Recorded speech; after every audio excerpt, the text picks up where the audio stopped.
Good morning all of you. एक बार फिर से आप सभी का जेबीएस एग्रीकल्चर के यूट्यूब चैनल पर स्वागत है। आज की क्लास में एनिमल हस्बेंड्री में हम लोग पशुओं के आहार एवं उसके पोषण के बारे में जानकारी हासिल करेंगे। तो चलिए चलते हैं कि जो पशु आहार एवं पोषण जो है वो क्या है, कितने प्रकार का होता है और जो उसकी परिभाषा होती है किसको कहते हैं। तो चलिए देखते हैं कि जो पशु आहार की परिभाषा एवं प्रकार, definition and kinds of animal.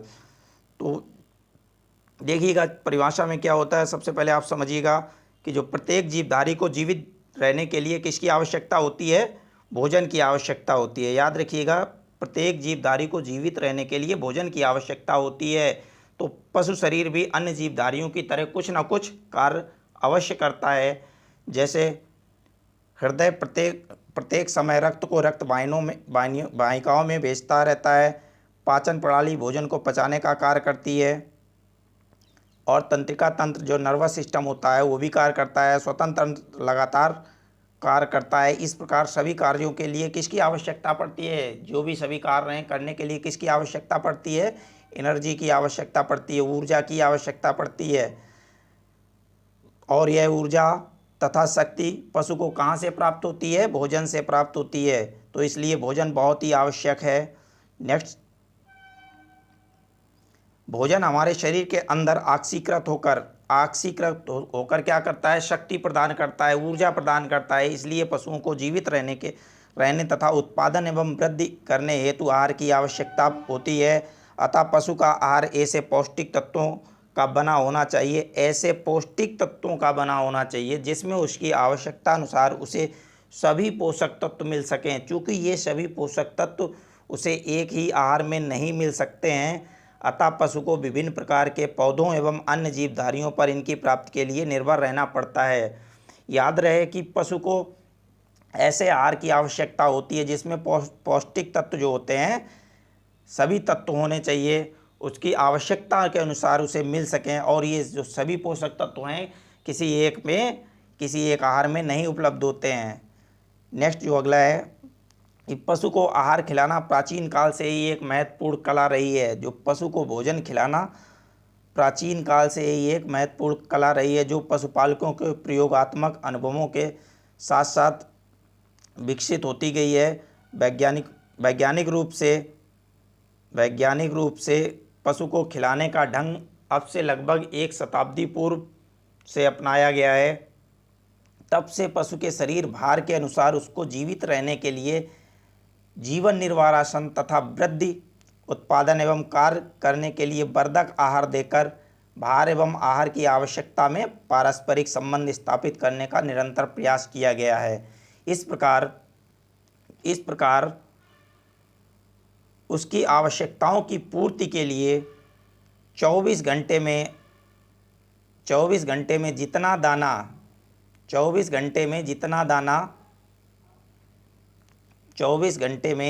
दाना पशु को दिया जाता है तो क्या कहलाएगा, 24 घंटे में कितना दाना दिया जाए तो वो आपका राशन कहलाती है। तो देखिएगा राशन जो है वो आपका कितने प्रकार का होता है या किस किस प्रकार से वर्गीकृत किया जा सकता है। तो राशन को निम्न प्रकार से वर्गीकृत किया जा सकता है। जैसे कि आपका एक होता है संतुलित आहार होता है, बैलेंस्ड राशन होता है। तो बैलेंस्ड राशन या संतुलित आहार क्या होता है, तो जो आहार होता है ये आहार की वह मात्रा है जिसमें समस्त पशुओं को समस्त आवश्यकताओं की पूर्ति हो जाए। अब समझिएगा, ऐसा आहार जिससे पशु की समस्त आवश्यकताओं की पूर्ति हो जाए तथा जिसमें सभी आवश्यक पोषक तत्व उचित मात्रा व अनुपात में हो, जिससे पशु स्वस्थ रहे क्या कहलाएगा, संतुलित आहार कहलाएगा। बहुत ही ज़रूरी है ये संतुलित आहार, बैलेंस्ड राशन। हम लोग पशु को चारा तो खिलाते हैं, दाना भी देते हैं, लेकिन जो एक बैलेंस्ड डाइट होती है, राशन होता है, वो हम लोग पशु को नहीं देते हैं। जितना उसको चाहिए जिस मात्रा में, उस मात्रा में हम सभी लोग उसको नहीं खिला पाते हैं। नेक्स्ट जो आपका आता है कि निर्वाह राशन। जो निर्वाह राशन होता है, मेंटेनेंस राशन। अब ये राशन क्या होता है, तो इसको देखते हैं कि जो संतुलित आहार की वह मात्रा संतुलित आहार की वह मात्रा जो पशु को स्वस्थ जीवित बने रहने के लिए, ध्यान दीजिएगा कैसे, स्वस्थ जीवित बने रहने के लिए पर्याप्त हो, क्या कहलाता है, जीवन निर्वाह आहार कहलाता है।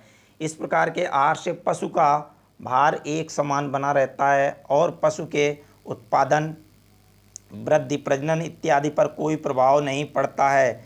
निर्वाह आहार पशु को केवल शरीर रक्षा हेतु दिया जाता है। पशु शरीर में जीवन निर्वाह आहार के निम्नलिखित कार्य हैं। जो पशु के जीवन निर्वाह जो आहार होता है उसके बहुत से कार्य हैं। तो सबसे पहले समझिएगा, जो जीवन निर्वाह है आप समझ लीजिएगा, इसमें जो आपका जो संतुलित आहार होना चाहिए वो ऐसा होना चाहिए जो पशु स्वस्थ जीवित बना रहे और पर्याप्त मात्रा में उसको जीवन निर्वाह देना चाहिए।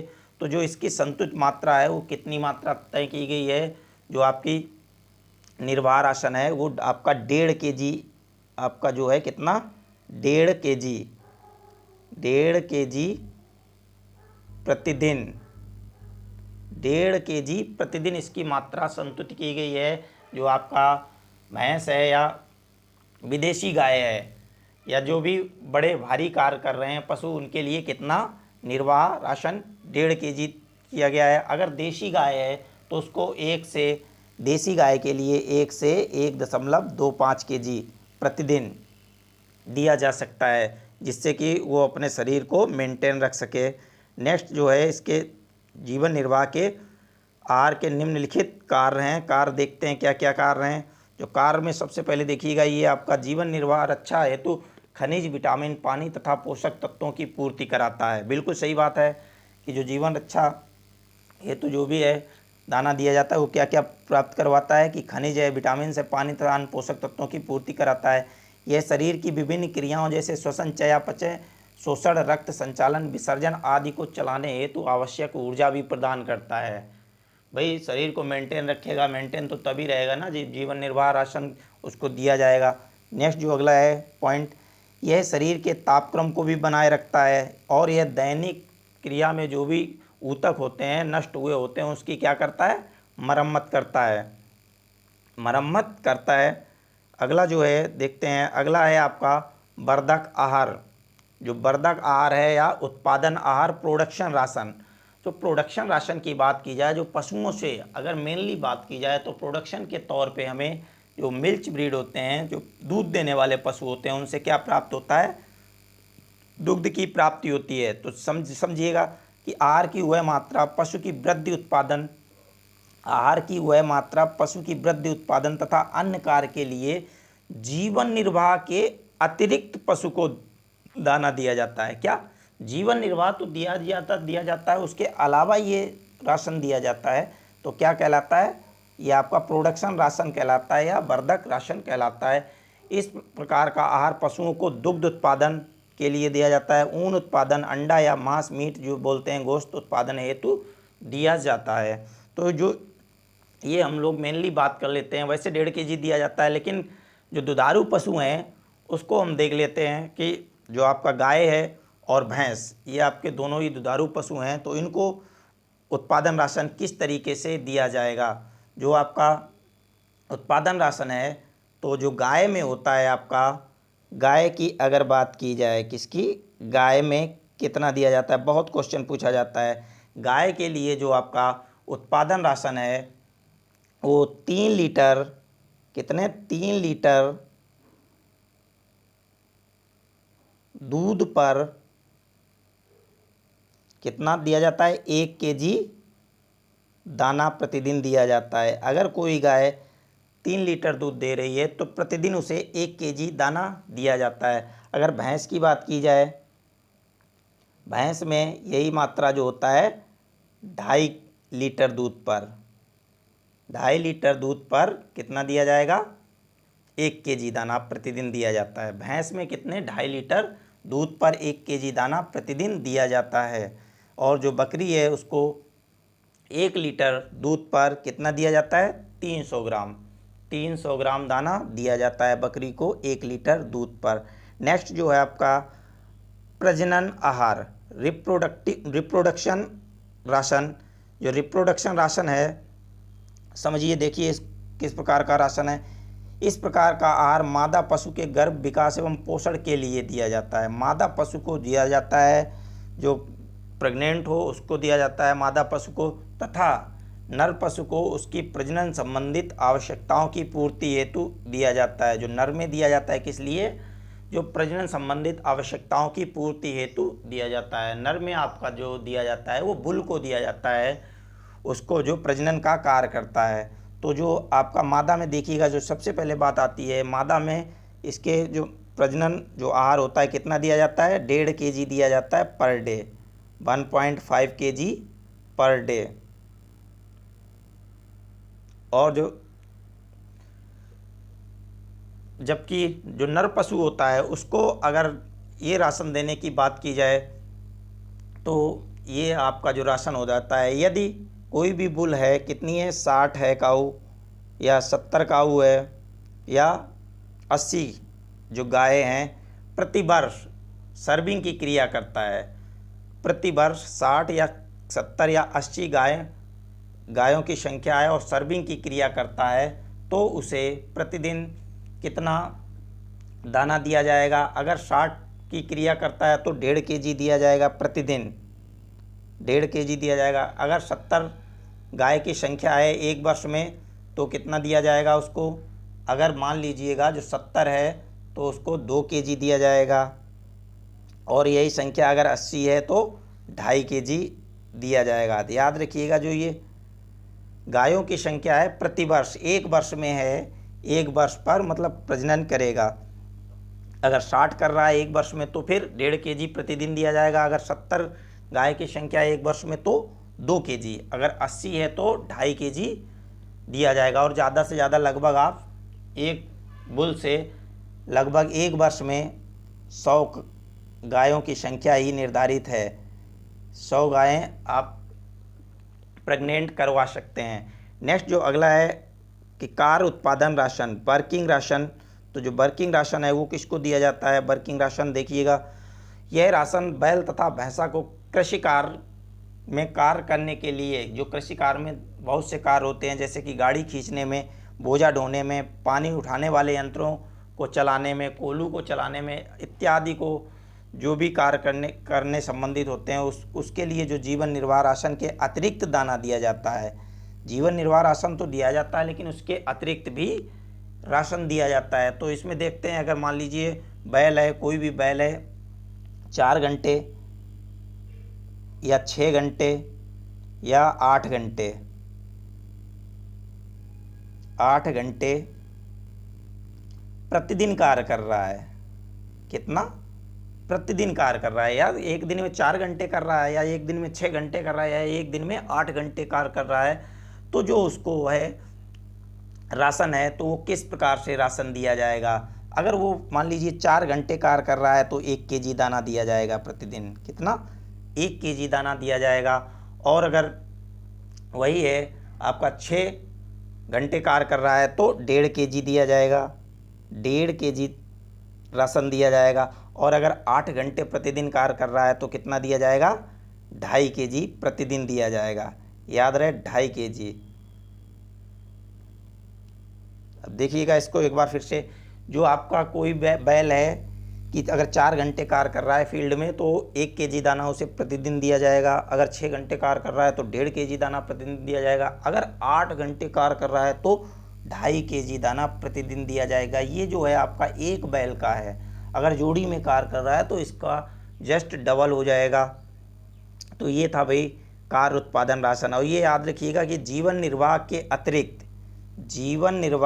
अतिरिक्त दिया जाता है। जीवन निर्वाह तो दिया ही दिया जाएगा, जीवन निर्वाह के अतिरिक्त ये आपका राशन दिया जाता है, जो जीवन निर्वाह। इसके बाद आता है आदर्श राशन। आदर्श आहार क्या होता है? आइडियल राशन, जो संतुलित आहार की वह मात्रा जो पशु की समस्त आवश्यकताओं को उसके शरीर भार के अनुसार तय की गई मात्रा देने में पूर्ण कर देता है, उसे क्या कहेंगे? आदर्श आहार कहेंगे।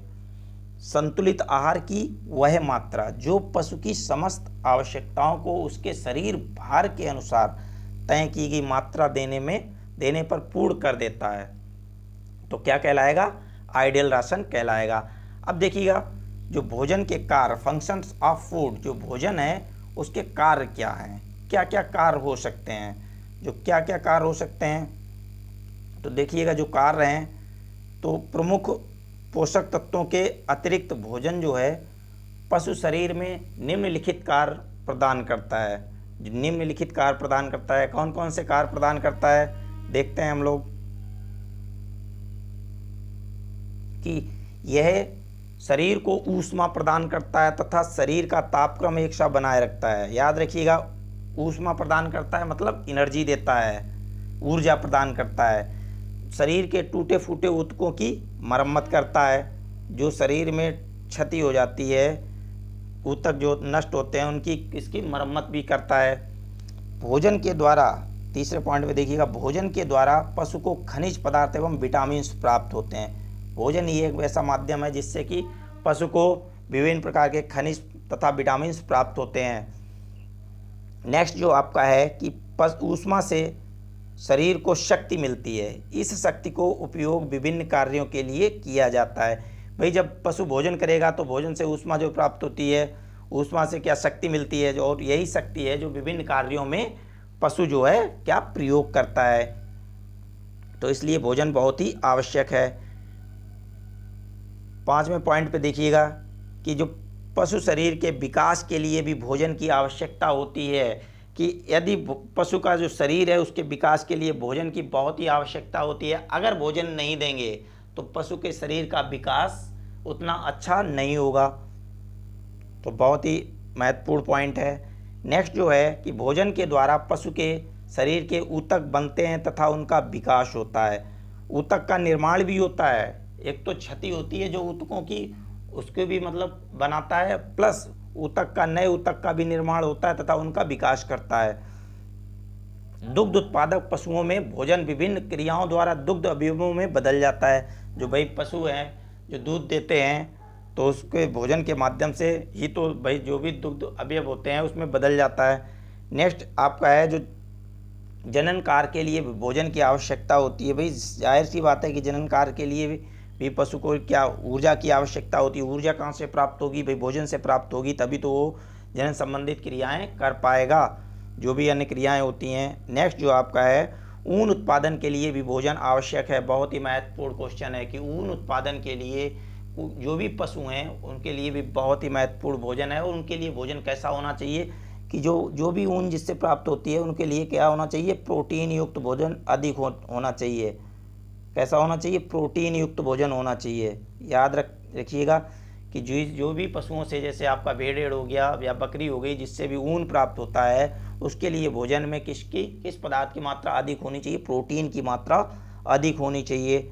नेक्स्ट जो है आपका कि गोश्त एवं अंडों के उत्पादन के लिए भी, या जो मीट होता है तथा मुर्गी से संबंधित बात आ गई है यहाँ पर, अंडा के उत्पादन के लिए भी भोजन की अतिरिक्त मात्रा दी जाती है। तो भोजन की उसके लिए भी बहुत ही आवश्यकता होती है। आपने देखा होगा जो भी आपका जो मुर्गियाँ होती हैं या मुर्गे होते हैं उसको 24 घंटे क्या मिलना चाहिए, जो भोजन है 24 घंटे और पानी दोनों 24 घंटे उसको मिलना चाहिए। तो इसलिए ये बहुत ही महत्वपूर्ण है जो आपका ये भोजन है। तो पशु के लिए भी और अन्य मनुष्यों के लिए भी अगर बात की जाए तो भोजन बहुत ही महत्वपूर्ण है,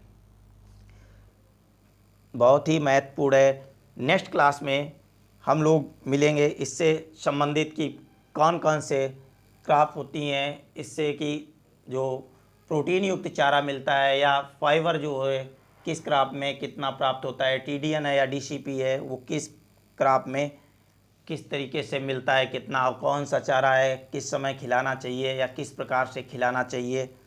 तो आज के वीडियो में इतना ही काफ़ी। वीडियो अगर अच्छा लगे तो इसको शेयर ज़रूर करिएगा। धन्यवाद दोस्तों।